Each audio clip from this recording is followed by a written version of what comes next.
मेघमाଳରେ शीघ्र आसुथिबा आम्भमानक प्रभु जीशु ख्रीष्टଙ୍କ अति पवित्र और बहुमूल्य नाम रे आपण समस्तंकु आउ गोटे नूतन प्रसंग नूतन वीडियो रे पुनर्बार मु स्वागत करे। ख्रीष्ट रे प्रिय प्रभुଙ୍କ लोक माने आसंतु सबुदिन भली आज मध्य प्रभुଙ୍କ वाक्यरु आमे आउ गोटे नूतन प्रसंग रे अल्प समय कथावार्ता। आज आमे जो प्रसंग रे कथावार्ता हेबा सेही प्रसंगर शीर्षक है केउ माने बप्तिस्म नेबा उचित। आज प्रसंग है केउ माने बप्तिस्म नेबा आवश्यक रही। यही प्रसंग रे प्रभुଙ୍କ वाक्यरु अल्प समय कथावार्ता हेबा।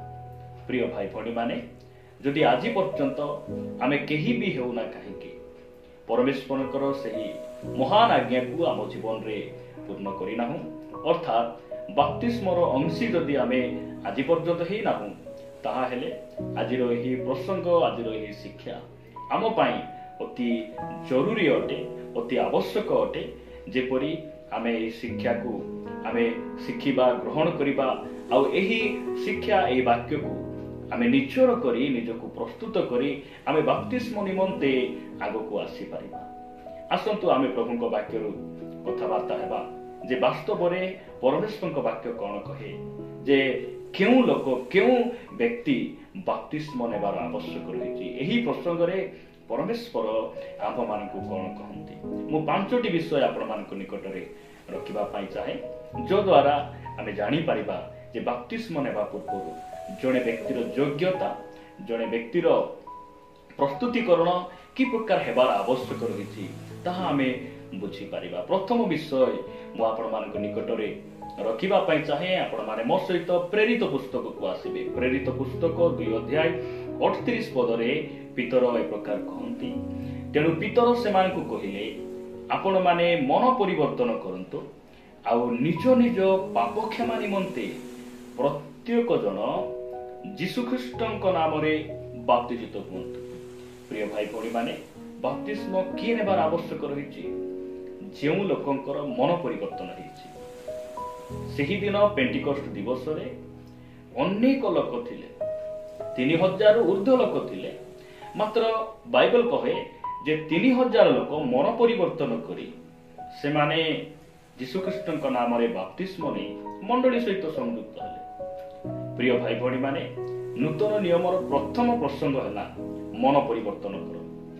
प्रथम रे बाप्तिजिक जहन से मन परिवर्तन विषय प्रचार कले, द्वितीय रे प्रभु जीशु ख्रीष्ट मन परिवर्तन विषय प्रचार कले, तृतीय रे पितर प्रचार कले, चतुर्थ रे साधु पाउल मध्य से मन परिवर्तन विषय प्रचार कले। आ नूतन नियमर अति गुरुत्वपूर्ण आ प्रथम प्रसंग होछि मन परिवर्तन कर कारण स्वर्ग राज्य सन्निकट। प्रिय भाई भणी माने मन परिवर्तन ख्रिस्टियन जीवन रो मूल दुआ अटे। अनेक भाई भणी माने कारण से माने जानी नाहंती शिक्षार अभाव जोगु मन परिवर्तन न करी पाप न छाड़ी से माने बप्तिजित हो गले, किंतु आज पर्यंत आमे जो माने बप्तिस्म ही नाहु से माने को परमेश्वर कहिबा पाई चाहंती बप्तिस्म सही लोक नेबार आवश्यक रही जो लोकंकर मन परिवर्तन हेछि। कारण पितर से कहू नांती जे जो माने बप्तिस्म नेबार अछि समस्त धाई आसंतु पळाय आसंतु एही कथा से कहू नांती। से कहउछंती बप्तिस्म नेबा पूर्व जणे व्यक्ति मन परिवर्तन करिबार आवश्यक रही। मन परिवर्तन जणे विश्वासी निमंते अति गुरुत्वपूर्ण अटे। प्रिय भाई भणी माने मन परिवर्तन कहिले कोन? मन परिवर्तन कहिले संपूर्ण भाव रे जगत ठारू ईश्वरଙ୍କ निकटरे फेरी आसीबा। पाप को नाई बोली पाप को घृणा करी परमेश्वरଙ୍କ निकटरे फेरी आसीबा, अर्थात 180 डिग्री को बुलिबा को बुझाए मन परिवर्तन। जणे व्यक्ति जदि 180 डिग्री बुलिला परे से पछुआडे कोन अछि से देखि पारे नै, किंतु जे 90 डिग्री बुली थिबो से जगत आडको मध्ये टिके देखि परिबो आउ से प्रभुଙ୍କ आडको मध्ये टिके देखि परिबो। आज अनेक भाई भणी मानकर मन परिवर्तन हेइ नै, से माने मोबाइल रे अनेक प्रभुଙ୍କର दास मानकर सिनेमा अनेक प्रभुଙ୍କର दास मानकर मेसेज मध्ये से सुनंती से माने आ मोबाइल रे से माने सिनेमा नाटक गीत जागतिक विषय गुडी को मध्ये से माने देखंती। से माने मुखरे प्रभुଙ୍କର प्रशंसा करंती आ एही मुखरे अन्य मान को से माने अभिशाप दियंती। एही मुखरे ସେମାନେ ସିନେମା ସିରିଏଲ ଗୀତ ଗୁଡ଼ିକ ସେମାନେ ଗାନ କରନ୍ତି। ପ୍ରିୟ ଭାଇ ଭଉଣୀ ମାନେ, ବାପ୍ତିସ୍ମ ସେମାନେ ନେବାର ଆବଶ୍ୟକ ରହିଛି ଯେଉଁମାନଙ୍କର ମନ ପରିବର୍ତ୍ତନ ହେଇଛି। ଏଥିପାଇଁ ମନ ପରିବର୍ତ୍ତନର ଜ୍ୱଳନ୍ତ ଉଦାହରଣ ପ୍ରଭୁ ଯୀଶୁଖ୍ରୀଷ୍ଟ ଜଗତରେ ଥିବା ସମୟରେ ସେ ଅପବୀୟ ପୁତ୍ରଙ୍କ ବିଷୟରେ ସେ ଶିକ୍ଷା ଦେଲେ ଯେ ଅପବୀୟ ପୁତ୍ର ସେ ପିତାଙ୍କ ଠାରୁ ଦୂର ଦେଶକୁ ପଳାଇଲା ପରେ ସେ କ'ଣ କଲେ, ଅନୁତାପ କରି ପିତାଙ୍କ ନିକଟକୁ ସେ ପୁନର୍ବାର ଫେରି ଆସିଲେ। ଆଉ ସେ କହିଲେ, ପିତା, ମୁଁ ତୁମର ପୁଅ ବୋଲି ଡକାଯିବାର ଯୋଗ୍ୟ ନୁହେଁ, ତୁମର ଦାସ ପରି ତୁମ ମୂଲିଆ ପରି ମୋତେ ଡାକ। ପ୍ରିୟ ଭାଇ ଭଉଣୀ ମାନେ, ଆମକୁ ମନ ପରିବର୍ତ୍ତନ କରିବାର ଅଛି। ପ୍ରଥମରେ ବାପ୍ତିସ୍ମ ନାହିଁ, ପ୍ରଥମରେ ମନ ପରିବର୍ତ୍ତନ ଅଟେ, ଦ୍ୱିତୀୟରେ ବିଶ୍ୱାସ, ତାପରେ ବାପ୍ତିସ୍ମ ଅଟେ। ଆପଣ ମନ ପରିବର୍ତ୍ତନ କରିଛନ୍ତି, ଯଦି ଆପଣ ଜଗତ ଠାରୁ ପୃଥକ ହେଇଛନ୍ତି, ବାହାରି ଆସିଛନ୍ତି, ତାହେଲେ ଆପଣ ବିଳମ୍ବ କରିବା ଆବଶ୍ୟକ ନୁହେଁ। ଆପଣ ବିଳମ୍ବ କରନ୍ତୁ ନାହିଁ, ଆପଣ ଶୀଘ୍ର ଉଠି ପ୍ରଭୁ ଯୀଶୁଖ୍ରୀଷ୍ଟଙ୍କ ନାମରେ ଅର୍ଥାତ୍ ପିତା ପୁତ୍ର ପବିତ୍ର ଆତ୍ମାଙ୍କ ନାମରେ ଆପଣଙ୍କୁ ବାପ୍ତିସ୍ମ ହେବା ପାଇଁ ପଡ଼ିବ। ଯଦି ଆପଣ 40 ପଦ ପଢ଼ିବେ, ସେ ପିତର କ'ଣ କହୁଛନ୍ତି, ପୁଣି ଅନ୍ୟାନ୍ୟ ଅନେକ କଥା ଦ୍ୱାରା ସେ ସାକ୍ଷ୍ୟ ଦେବାକୁ ଲାଗିଲେ ଓ ସେମାନଙ୍କୁ ଉପଦେଶ ଦେଇ କହିଲେ, ଏହି କୁଟିଳ ବଂଶ ଠାରୁ ଆପଣମାନେ ରକ୍ଷା ପ୍ରାପ୍ତ ହୁଅନ୍ତୁ। ଅର୍ଥାତ୍ କୁଟିଳ ବଂଶ ବୋଲି କହିଲେ ଯେଉଁମାନେ କି ପ୍ରଭୁଙ୍କୁ ଜାଣି ନାହାନ୍ତି, ପ୍ରଭୁଙ୍କୁ ଜାଣିଲା ପରେ ମଧ୍ୟ ମଣ୍ଡଳୀରେ ରହି ମଧ୍ୟ ସେମାନେ ବିଜାତି ପରି ଜୀବନ ଯାପନ କରୁଛନ୍ତି, ବିଭିନ୍ନ ପାପରେ ଲିପ୍ତ ଅଛନ୍ତି, ପରମ୍ପରାରେ ବାନ୍ଧି ହେଇଛନ୍ତି, ଲୁଚି ଲୁଚି ପାପ କରୁଅଛନ୍ତି। ସେମାନଙ୍କ ଠାରୁ ତୁମେ ପୃଥକ ହେବା ପାଇଁ ପଡ଼ିବ, ମନ ପରିବର୍ତ୍ତନ କରିବା ପାଇଁ ପଡ଼ିବ। ତାହେଲେ ତୁମକୁ କ'ଣ କରାଯିବ, ବାପ୍ତିସ୍ମ ଦିଆଯିବ, ତାପରେ ତୁମେ ପବିତ୍ର ଆତ୍ମାଙ୍କର ସେହି ବରଦାନକୁ ତୁମେ ପ୍ରାପ୍ତ ହେବ। ପ୍ରିୟ ଭାଇ ଭଉଣୀ ମାନେ, ପ୍ରଥମ ବିଷୟ ବାଇବେଲ ଆମକୁ କହେ ଯେ ସେହି ବ୍ୟକ୍ତି ବାପ୍ତିସ୍ମ ନେବ ଯେଉଁ ବ୍ୟକ୍ତି ମନ ପରିବର୍ତ୍ତନ କରିଛନ୍ତି। ପ୍ରଭୁଙ୍କ ନାମର ଗୌରବ ହଉ। ମୁଁ ଆପଣମାନଙ୍କୁ ଦ୍ୱିତୀୟ ବିଷୟ ଆପଣମାନଙ୍କ ନିକଟରେ ରଖିବା ପାଇଁ ଚାହେଁ। ଆପଣମାନେ ମୋ ସହିତ ମାଥ୍ୟୁ ଲିଖିତ ସୁସମାଚାର 3 ଅଧ୍ୟାୟକୁ ଆସିବେ। ମାଥ୍ୟୁ ଲିଖିତ ସୁସମାଚାର 3 ଅଧ୍ୟାୟ ଆପଣମାନଙ୍କ ନିମନ୍ତେ ମୁଁ 5 ପଦରୁ ଆଗକୁ ପଢୁଛି।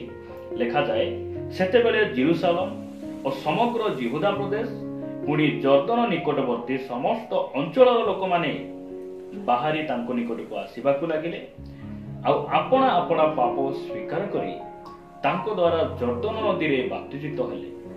ଏହା ବାପ୍ତିଜିକ ଯୋହନ ଯେତେବେଳେ ମନ ପରିବର୍ତ୍ତନ ବାପ୍ତିସ୍ମ ଘୋଷଣା କଲେ, ସେ ସମୟରେ ଜେରୁସାଲେମ ଆହୁରି ଜିହୁଦା ପ୍ରଦେଶ ଜର୍ଦ୍ଦନ ନିକଟବର୍ତ୍ତୀର ଲୋକମାନେ ତାହାଙ୍କ ନିକଟରେ ଆସି ପାପ ସ୍ୱୀକାର କଲେ, ମନ ପରିବର୍ତ୍ତନ ଫଳ ତାଙ୍କ ପାଖରେ ଥିଲା, ସେମାନେ ଆସି ବାପ୍ତିଜିତ ହେଲେ।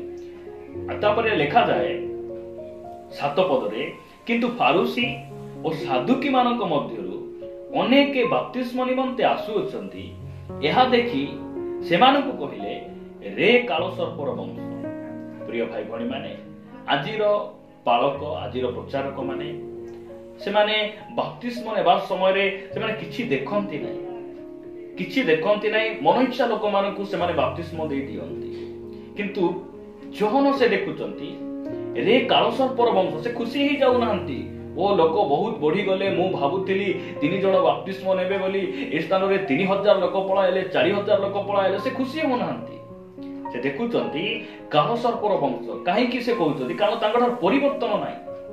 ସେମାନେ ମନ ପରିବର୍ତ୍ତନ ଆମେ କରିଛୁ, ପାପରୁ ଫେରି ଆସିଛୁ ବୋଲି କହୁଛନ୍ତି, ମାତ୍ର ବାପ୍ତିଜିକ ଯୋହନ ଫଳ ଦେଖି ପାରୁନାହାନ୍ତି। ମନ ପରିବର୍ତ୍ତନର ଫଳ ରହିବାର ଆବଶ୍ୟକ ରହିଛି, ଆଉ ସେହି ବ୍ୟକ୍ତିକୁ ଜଣେ ବାପ୍ତିସ୍ମ ଦେବାର ଅଛି, ଆଉ ସେହି ବ୍ୟକ୍ତି ବାପ୍ତିସ୍ମ ଗ୍ରହଣ କରିବା ଆବଶ୍ୟକ ରହିଛି। ଲେଖାଯାଏ, ରେ କାଳସର୍ପର ବଂଶ, ଆଗାମୀ କ୍ରୋଧରୁ ପଳାୟନ କରିବା ନିମନ୍ତେ କିଏ ତୁମମାନଙ୍କୁ ଚେତନା ଦେଲା? 8 ପଦରେ ଲେଖାଯାଏ, ଏଣୁ ମନ ପରିବର୍ତ୍ତନର ଉପଯୁକ୍ତ ଫଳ ଉତ୍ପନ୍ନ କର।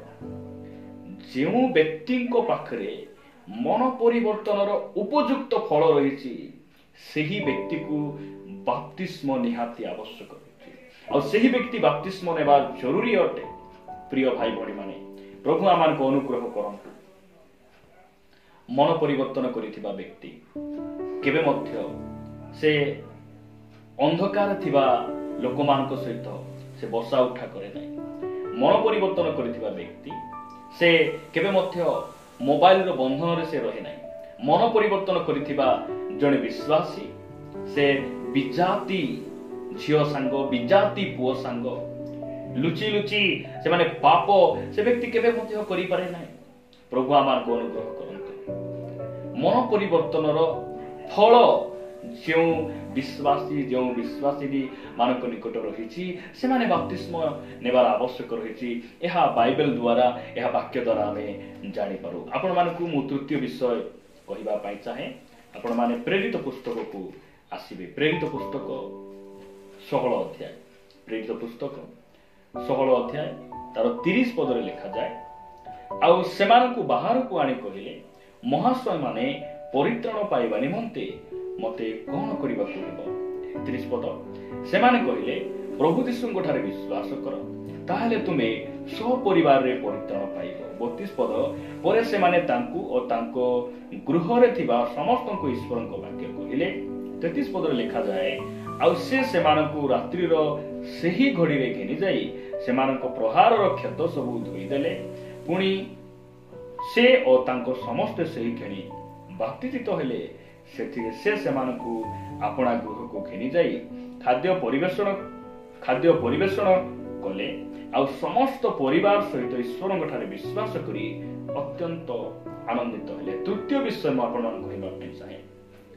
बप्तिस्म सही व्यक्ति नेबार अछि जो व्यक्ति ईश्वरଙ୍କ ठारे विश्वास करନ୍ତି। ईश्वरଙ୍କ ठारे विश्वास करନ୍ତି। मार्क लिखित सुसमाचार 16 अध्याय 16 पद कहे जे विश्वास करी बाप्तिजित हुए से परित्राण पाइब। जो माने आपण जदि किए बाप्तिस्म नउछंती बोली किए आपण को इंप्रेस कले बोली आपण बाप्तिजित नउछंती बाप्तिस्म ग्रहण करूछंती करंतु मात्र बाइबल कोन कहे जे विश्वास करी बाप्तिजित हुए से परित्राण पाइब आ जे अविश्वास करे से दंडाज्ञा पाइब। प्रिय भाई भणी माने एही काररक्षक तांको परिवार से माने ईश्वरଙ୍କ वाक्य ठारे विश्वास कले। कोन बोली विश्वास कले जे पुनर्जन्म हुए नाही से ईश्वरଙ୍କ राज्य देखि पारे नाही ही पारे ए वाक्य से माने विश्वास कले। आ कोन बोली विश्वास कले परमेश्वरଙ୍କ छडा द्वितीय परमेश्वर यीशुଙ୍କ छडा द्वितीय प्रभु ए पृथ्वी रे केही नाहंती। से मो पाप निमंते क्रूसरे मृत्यु भोग कले से कबर प्राप्त हेले तृतीय दिवस रे उत्थित हेले मोर परित्राण निमंते आ से स्वर्गारोहण कले मते नेबा पई से मेघमाला रे आसुछंती। यहा जे विश्वास करे नाही से बप्तिस्म नेबार आवश्यक नाही। प्रिय भाई भणी माने प्रभु आमान को अनुग्रह करंतु।